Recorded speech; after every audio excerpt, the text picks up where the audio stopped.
Boz 429. 70-yilnikimi? 69-chi. Ha, shunaqami? Chiroyli ekan. Qancha? Tushunmadim. Mashinani qanchaga sotasan? U sotilmaydi. O, itlarni yoqtiraman. Hamma narsani narxi bor. Unda esa yo'q. Tavba. O'zini kim deb o'ylayapti bu? Salom Avrelio, qalay? Ha? Hasad qilmay hujjatini to'g'rilab ber. Buni qayerdan olding? Qayerdan olding deyapman senga. Senga nima farqi bor? Ustaxonadan keting, hozroq. Esing joyidami Avrelio?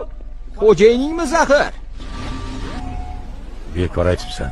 Otang bilan ishlayman, o'qdingmi? Mashinaning egasi qani? Tinchdilarmi? Yo'q. Laychasini tinchitdim. Laychasini tinchitding, qoyil. Barakalla. Avrelio eshitadi. O'g'limni uribsan deb eshitdim. Ha, sen shunaqa. Sababini bilsam bo'ladimi? Chunki u o'zining mashinasini olib qochib, itini tinchitibdi.